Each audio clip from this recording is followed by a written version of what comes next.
Good morning. So today we're going to have a little bit of a gentler day. You can see behind me, I've got my door right in view. We're going to be spending a little bit of time legs up the wall, some gentle hip movement. So have a strap, have a roller. We'll also be working with the shoulders, of course, doing a little bit of twisting. We'll be mostly on the floor. All right, so here's for a really easy, gentle, breath-focused practice. Here we go. So let's start with legs up the wall. Whether it's a door or it's actually the wall. Now you'll notice I could have gone to this wall and you still would have seen me, but I want to have a little bit of space because we're going to move our bodies this way and then this way, like our legs. So see if you can have a little bit of space. If you can. I know that some rooms don't enable that, but if you can. Now, where you position yourself with your legs up the wall, lots of people tend to want to push themselves right up against the wall because they can. And what's interesting is sometimes it doesn't feel like it initially, but it's a little too far. So one way to tell, first of all, is do you feel like your pelvis is easy on the ground, right? Or are you tucking it a little? Right? Is there a little bit of space there? Or when you're here, is there any sort of strain in through your neck or up and through your head? Now you could place a block or a blanket underneath your head. That is a viable option. Or you can just come back a little bit and lie back here. Yeah. The key is that we're building ease. We're not even building ease. We're really uncovering it because it's actually all there. It's just for a lot of people, there's been an application of tension on top of it because there's been this learning that you've got to push really hard in order to get something done. And sometimes, yes, there's a slog, but not all the time. So this is really about settling. Thinking about your legs like wooden telephone poles and your pelvis is some mud.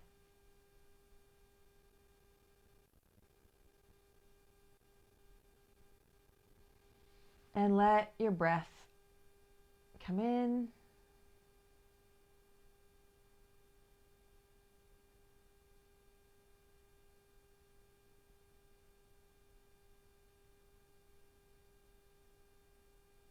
and go out. So you can think like your breath is like a boat on water.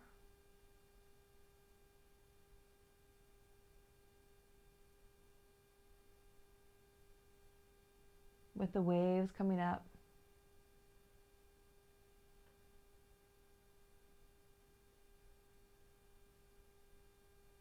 And the waves coming down.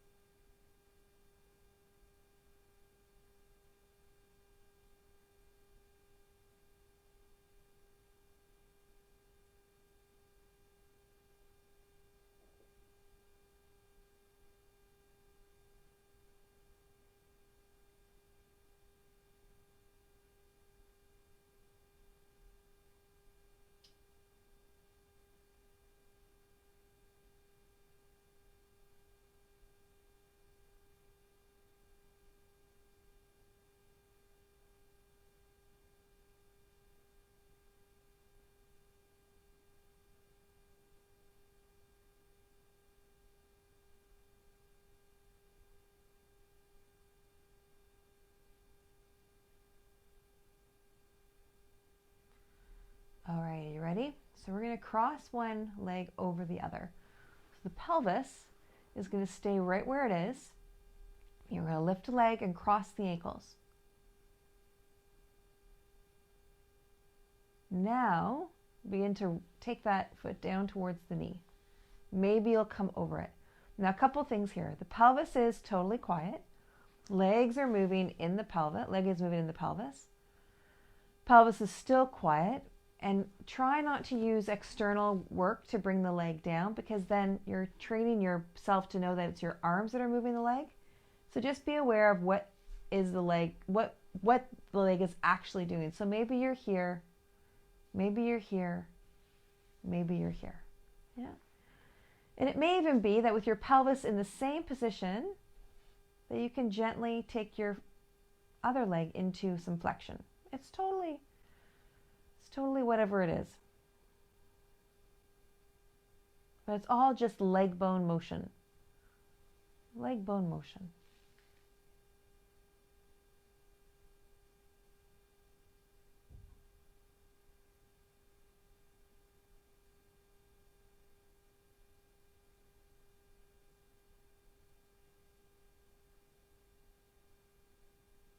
If you want, you can add the leg moving into rotation. Now I've got my hand in the front of my hip, so it's meant to help me stay aware that when my leg moves into rotation, so whether it's my opposite leg bent or I'm here, that I'm utilizing the outside of my hip to rotate the leg bone. I'm not pistoning from my hip flexor. My hip flexor, as my leg comes back, you'll probably feel a little bit of something. But this guy, it's your rotators of your butt that are moving the leg towards the wall, away from your body. Okay, and then we're going to bring the legs back up. Good. And then cross, and then slide, wherever it goes to.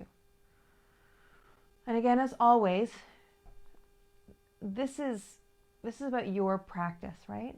So I'm sharing with you my practice. I'm not teaching from the perspective of follow exactly what I am doing, because some of you who are watching don't have the same range that's functional. Some of you have more range that is functional. So that's where you have to really pay attention and listen and take the concepts and the principles and really feel them in your body. Yeah. We're growing our internal filter, really listening to what our body is asking, knowing that when you push aside symptoms, when you push aside sensations,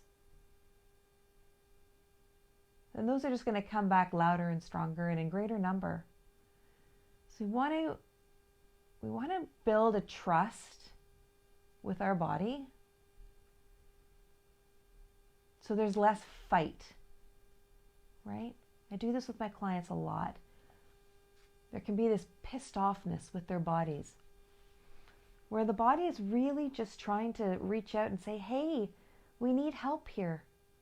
And not just the body, but the whole system. The body is the barometer for how the whole system is doing, right? So my daughter had a little trouble going to sleep last night. You can hear it in my voice a bit. Yeah?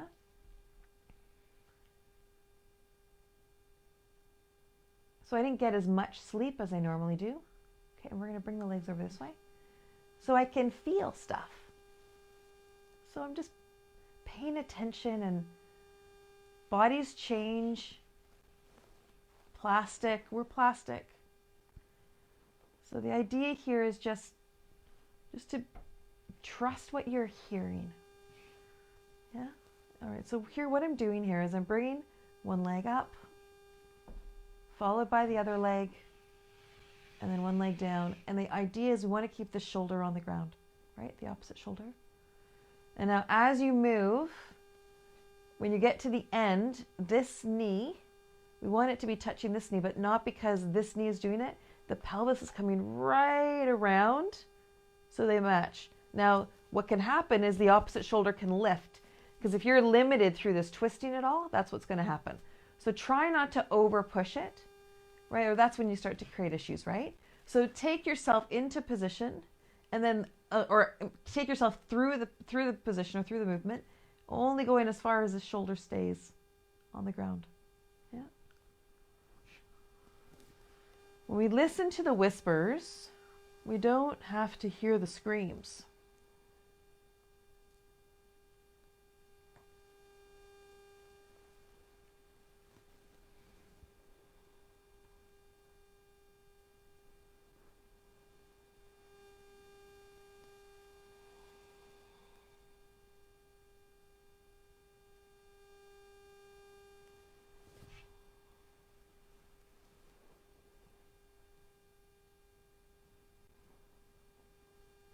So I'm just easy breathing.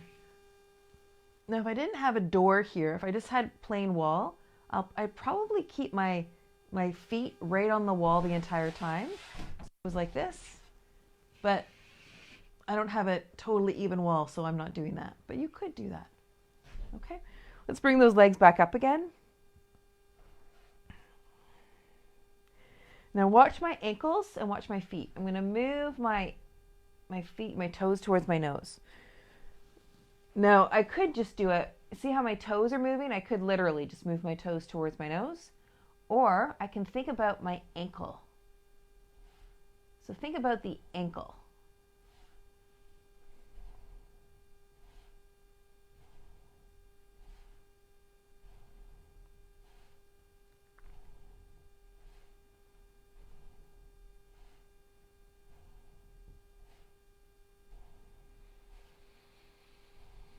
All right, lovely. Okay, so now take your hands and with your right hand, index finger and thumb tip together, index finger and thumb tip together on the other side. And then hold your arms like you are hugging a tree and bring those arms wide. Yeah, good. And so it's like you're pulling a thread between your fingers.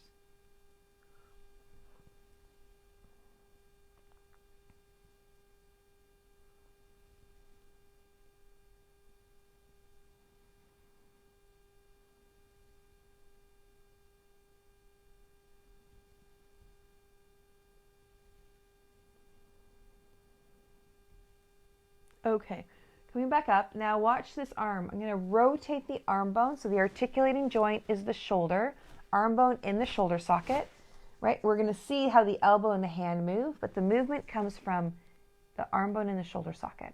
So just notice your range might be here, your range might be here, but try not to make the range from up here.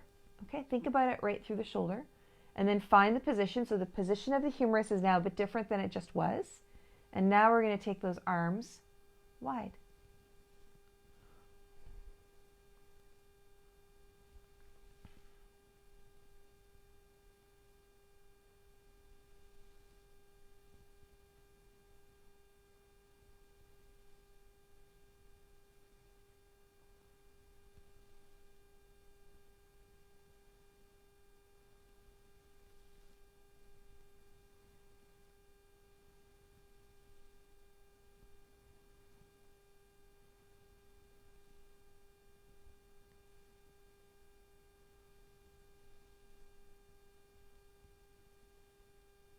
All right, lovely.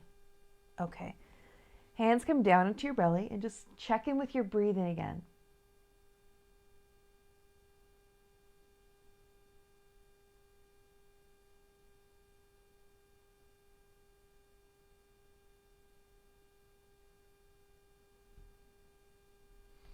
And then grab your strap and take the strap. Bring the arms up to the sky. And we're going to take the arms over the head. Now what I want you to pay attention to is that you're actually moving the arm bone in the shoulder socket and that the ribs aren't being either knitted in and held really tight, but they're also not flaring. So you're not going into a back bend through your spine. It's just the arm bone in the shoulder socket. So the articulating joint, it's the arm bone in the shoulder socket, right? That's the joint that's moving. Okay? So just pay attention to that.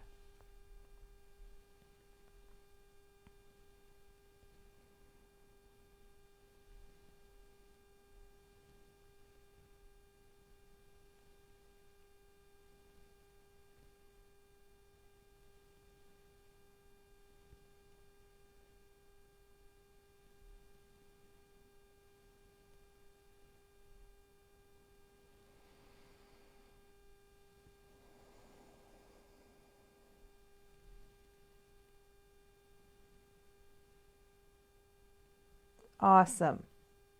Okay, lovely. Now from here, we're going to roll on over and let's grab the roller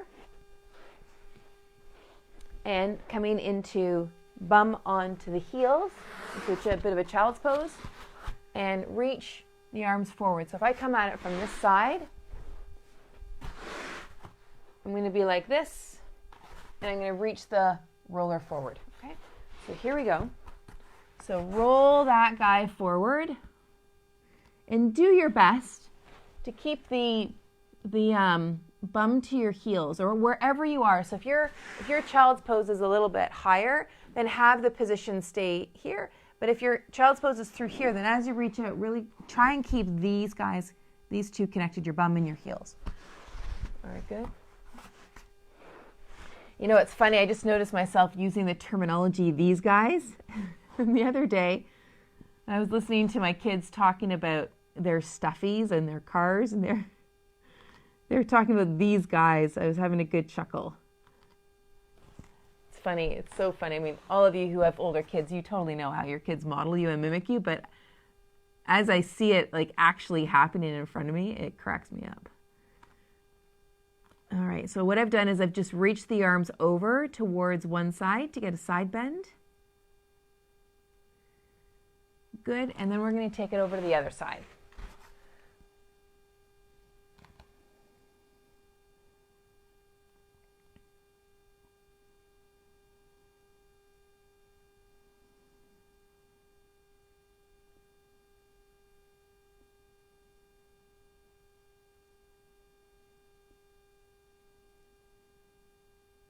Good.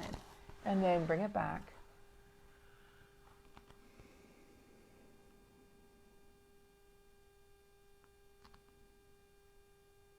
And just check in with your breathing and see how it's doing.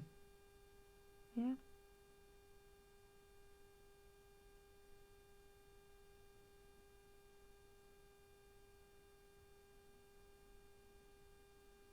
Many times when I've been up with my kid or kids, if I just move slowly enough in the morning to just reconnect breath and body, everything seems to change positively, right? So it's not that I need to push myself into my body at all.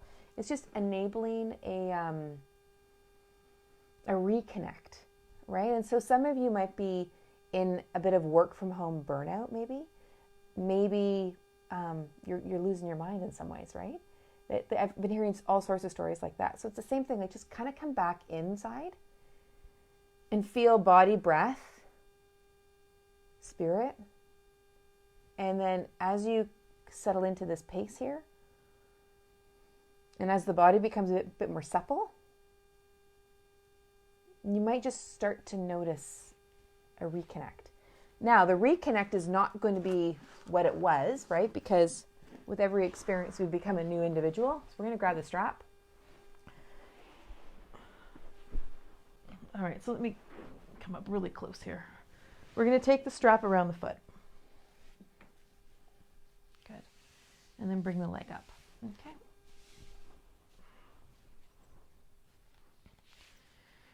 So just easy peasy. This leg is bent. Now this leg where has the strap, you can have the knee bent, but where I like to focus, and let me do this on this other leg so it's more easy for you to see. I like to focus on bringing this hip to 90. So the leg bone has moved at 90 degrees at the hip. I know there's some styles of yoga that do not do that. If you can't do that though, then bend the knee. But I'd like to be here because then we can just generally and not easily start working the back line of the body. But if we only go as far as the leg stays straight, that might be out here, that might be here, that might be here. That puts a lot of weight of our body out from the center, which can be really tough. So if you're already out here anyway, you're probably having a limitation in your hip mobility on some level. And so that's a lot of strain, a lot of load to put onto your back and other parts of your body. So that's why I like to be more central to myself. And then if you need to keep the knee bent because you can't be at 90 at this hip because you lift your hip or something, then do that. And then everything stays a little bit more contained.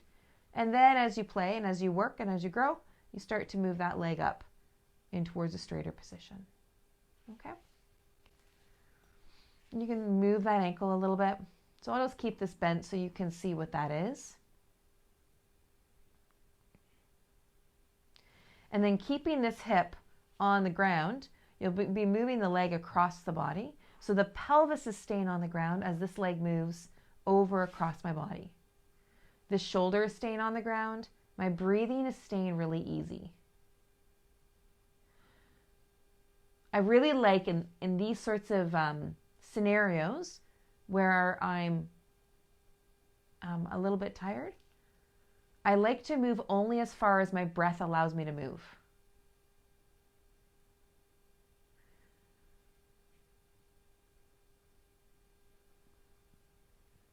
And I find when I'm tired, one of the easiest things for me to do is hold my breath. So that's why I like to use actually, Susie, I know you love to hold your breath in these times. So how about you not? And so after this practice, just to give you a little insight, if you're at all interested, after this practice, I'm going to go and sit upstairs. And I'm going to have a cup of tea. And I'm just going to sit. I'm just going to be quiet and sit and just breathe.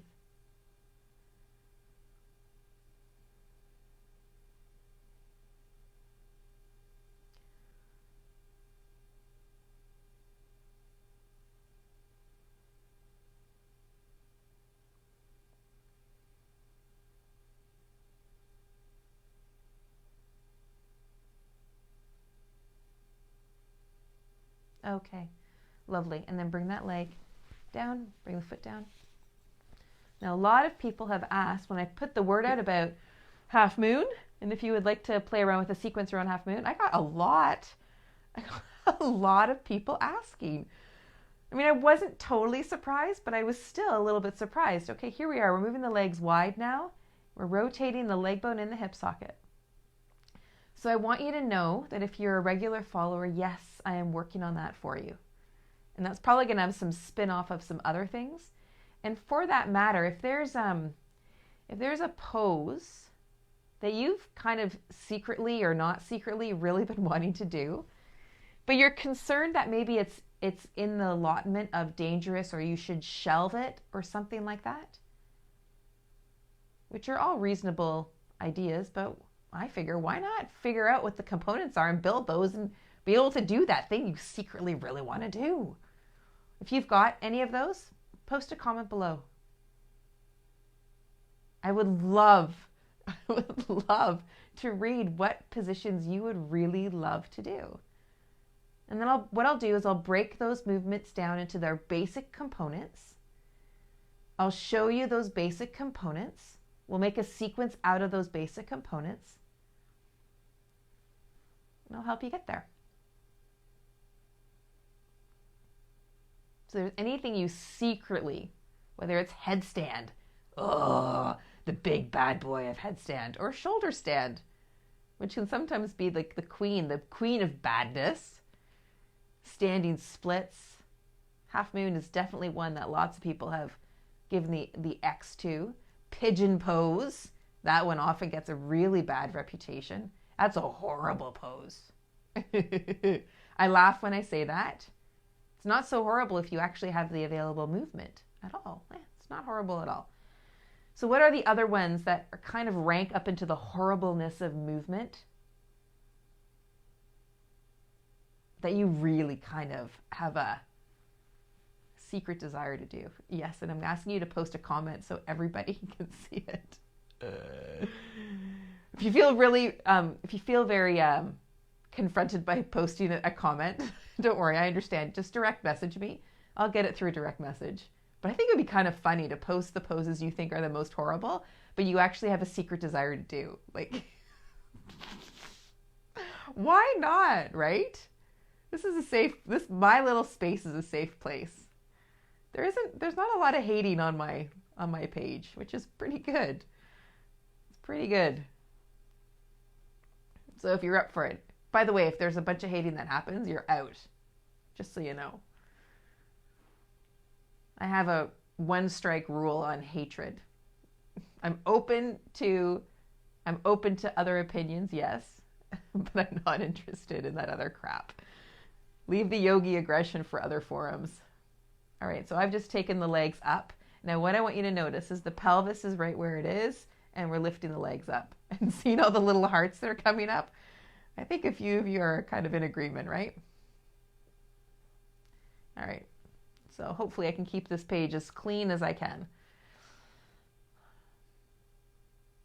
All right, so the key here, what I want you to pay attention to, and this is what lots of people do, other than the fact that they lift their pelvis and they reach out like this and create all sorts of issues like that. The other is as you're really learning to move the leg bones and the pelvis, keep your rib cage as easy as you can. And your abdomen has to respond to the legs coming up, but just notice if you come into your jaw or in your face and do your best. Like, don't freak out about sort of a layer of inner tension building. The first step is to become aware of it, like just to notice that you are actually utilizing this extra extraneous, doesn't feel good tension to bring the legs up. And just like, don't be afraid of it. It's not bad. It's a natural physiological response when there's something snagged or there's limitation or whatever. So just notice it for what it is and be as easy as you can be. So often, I remember being at the Toronto Yoga Conference and teaching there and other larger conferences, and students would get so like wound up that they're doing something wrong, right? And I get it. I get why. But they wouldn't take a moment to feel what it was they were actually doing. They were just changing like that. And it's like, hold on a second. That's not going to make the change. You've got to feel long enough what it is that you're actually doing now in order to do the thing you need to do. So if you're just changing on the fly to change on the fly, you're not making any sustainable change. You're just sort of skimming a surface and you're resolving a problem that might not actually even be a problem. So see if you can just feel long enough the reality of how it is that you're moving. So do you want to move your pelvis? Are you trying to and just notice that that's what you're doing and know that it's not bad. It's just what you're doing. And then with that awareness, then you can say, all right, you know what? I'm going to quiet that movement down. See if I can do that with just a little bit less effort or a little bit less tension or a little bit less compensation or a little bit less. It's not about getting the movement perfect. It's about progress, right? I love that line. It's progress, not perfection. That's the line. I think that actually comes from AA, actually. I think. Okay, we're going to do some rolls now here with our pelvis. So as we come in, we are exhaling. As you come out, sorry, that's your inhale there. This is your exhale here. Inhale out and exhale in. Okay, lovely. And let's go the other way. Come around and then out. Well, I am so happy that you joined me today, because I certainly feel a bit better than when I started. My breath is a little bit better. Those of you who are just joining me, my daughter had a little bit of trouble falling asleep last night, so I was up a bit later.